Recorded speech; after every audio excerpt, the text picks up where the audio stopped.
I had been maintaining these lights with just a simple 12-volt battery. By having its own battery, I can access the utility trailer at any time and have light, and I don't have to rely on the battery of the vehicle in front of it. To maintain the charge, I have a solar panel here, and underneath there's a charge regulator. But with the human element, people would come in here, turn the light switch on, and forget to turn it off, and we'd drain down the batteries, even with the help of the solar panel. Just a few cloudy days and no sun at night, we'd have some problems with the battery eventually. One quick note before we get started: lithium doesn't do really good in the heat, and I was planning on going ahead and insulating the roof, but where I've been putting up solar panels on top of the trailer, this thing's already starting to cool down, so I may or may not insulate this. Just depends on what the final temperature is going to be once the solar panels are installed.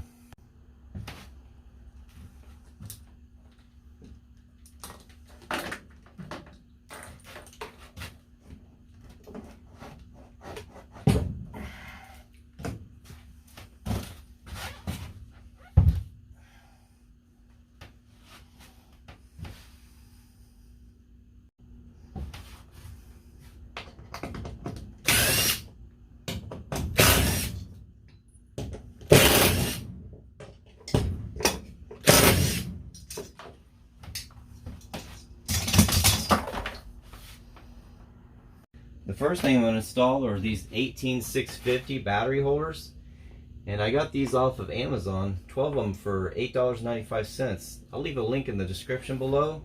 I do want to point out that they have thin leads, and I kind of like that. So if you was to have a short on the batteries, this wire would fry instead of allowing the battery itself to get a long short in it, and the wire itself would act as a fuse.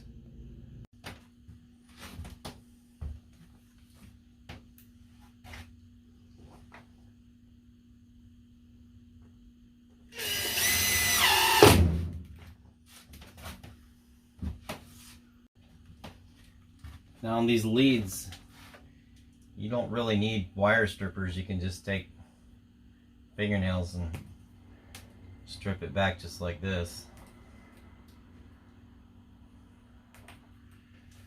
I mean, I have wire strippers with me, but it's very easy just to strip it with your fingernails on a wire gauge of that size. Alright, so we've temporarily wired up the BMS harness. We're going to test this before we solder it together. Alright, so we've installed the batteries, and we made sure to put the positive and the negative orientation on the outside. That way if we had to troubleshoot, it would be there to see easily. Okay, so I got all the leads soldered up really nicely. I'm going to cover these up with electrical tape. I ended up using this soldering iron. It has an adjustment screw. Turn it up or down however you see fit.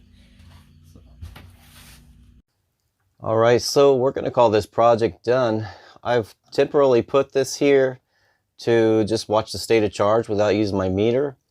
And let me tell the mistake I did, so no one out there repeats it. I hooked this originally up to the B- and the B+, and this isn't protected by the BMS. So if you're going to install something like this and keep it on permanently, you'd use the P- and the P+, and that's what goes directly to the lights in this system. And it kicks off at 2.85 volts per cell. And I thought this was odd, but I do like that it's a little bit higher than the warning voltage for these, which is 2.7. And the highest state of charge I've achieved would be 15.1 volts. And that's right at 3.7 volts per cell.